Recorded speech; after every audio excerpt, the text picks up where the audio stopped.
The Honourable Member for Banjul South. Thank you very much, Honourable Speaker. Honourable Speaker, I would first of all like to thank the committee clerks of this August House for the great work that they have done by spending the whole night in this August Assembly preparing a report for us. I thank you, clerks of the National Assembly. Honourable Speaker, I think looking at the Honourable Minister's statement and looking at the budget, I think that our government does not love this country. They do not have the feeling to nurture our children in this country. Honourable Speaker, $6 billion in salaries alone, not in administrative cost. Honourable Speaker, and we say we are a poor country. Honourable Speaker, the median age in this country is 19 years old. We should consider the life and the livelihood of our children. We should be investing in education. We should be investing in health rather than paying ourselves, feeding ourselves out of the poor people of this country. I will start with this August Assembly, Honourable Speaker. Honourable Speaker, to see the salary of the Honourable Speaker increased from 658 million to 658,000 to 1,560,000, I feel ashamed to call myself an honourable member, Honourable Speaker. I gave myself for service. I did not give myself for the poor people to feed me and my family, Honourable Speaker. When I saw this, I felt embarrassed. I did not want to come to this budget session because I said to myself, there is no need, because we are just sharing the cake in our pockets, going home, feeding ourselves. Not only that, but to see the responsibility allowance, the residential allowance, the roving allowance, and all those for the representatives of the people. It is embarrassing for me to go back to my poor constituency and tell them that the meager resources of this country, I am paid that much at your expense.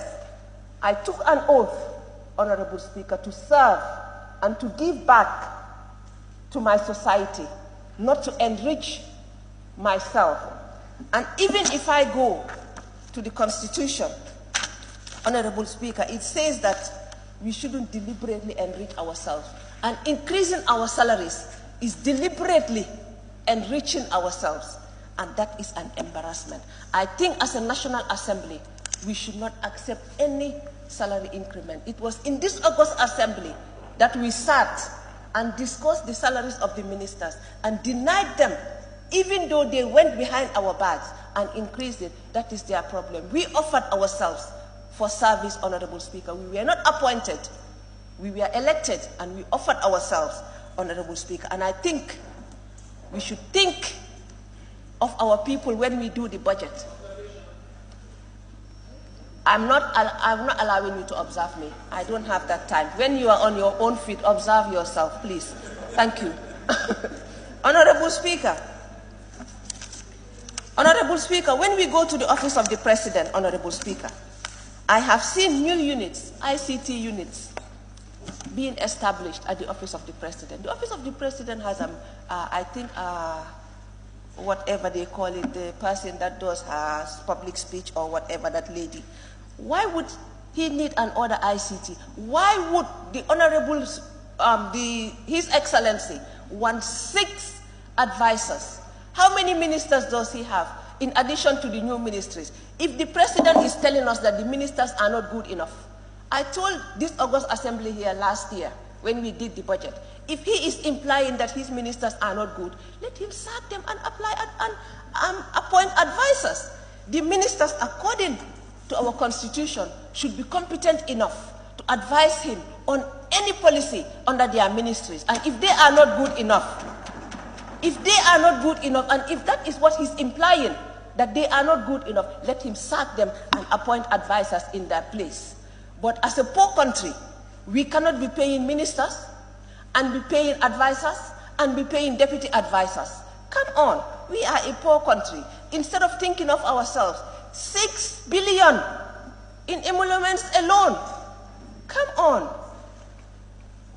Honorable Speaker, I think we should think of the Gambian people, not our pockets. We say that when you are a politician, your skin starts shining. And I'm starting to believe it. Once you are appointed a minister, before 2 months, you marry a second wife. You start buying homes abroad. Come on, at the expense of who? At the expense of the poor Gambian? No way. Mr. Speaker, I am ashamed to call myself a National Assembly member. To be honest, I did not want to contest again. The only reason I contested was to show them that I can come back to this August Assembly. And I did against all odds, Mr. Speaker. If they want, they can die seeing me at the Assembly, but I will come and I will speak my mind and I will go home and I will eat my lamb. That is who I am, Mr. Speaker. Mr. Speaker, I looked at the Ministry of Justice's budget. Mr. Speaker, we have TRRC. Mr. Speaker, we don't have the commission anymore, but we have the recommendations of the TRRC. Mr. Speaker, is the President not willing to act on the recommendations of the TRRC? Sometimes I wonder if he is, because to be honest, I'm not against anybody, but we've suffered for 22 years. And after 22 years, 2016, we thought we were embarking on change. And the Honorable President imposed certain people on us, and I think that was deliberate so that we will not implement the recommendations of the TRRC. Mr. Speaker, if you look at 2021, the TRRC, 46 million. 2022, 0. 2023, 0. So that is a direct indication that he does not want to put anything on that. Yes, the commission is no more. But the recommendations, how are we going to do implementation if nothing is allocated for it? Mr. Minister, take note of that, please. We did not suffer for 22 years in vain. I personally lost my dad under a dictatorship of the previous regime. I'm not saying do whatever, but I'm saying let us work on the recommendations. Let us act on them. Put money on it so that we will at least have hope that there will be recommendation. Mr. Speaker, and I've also seen that payment of school bus services to GTSE in 2021, 909 million. 2022, 10 million. 2023, 0. So the little support that they were giving to our children to use the school buses, they have taken. What have they done with it? Is that what they are using to add to their salaries? I am asking. Let us give to our children. Our children need support.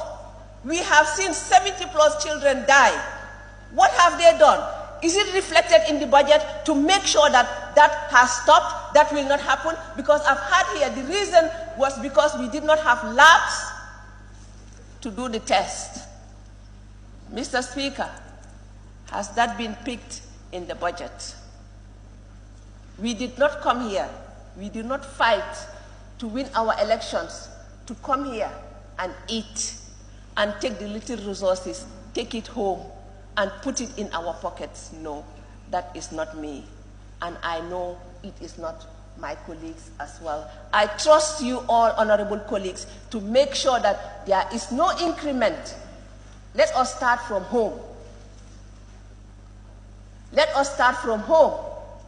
Let us not increase the salaries of the leadership in this assembly. When I looked at the budget, I was like, wow. The speaker, the deputy speaker, the majority leader, the minority leader,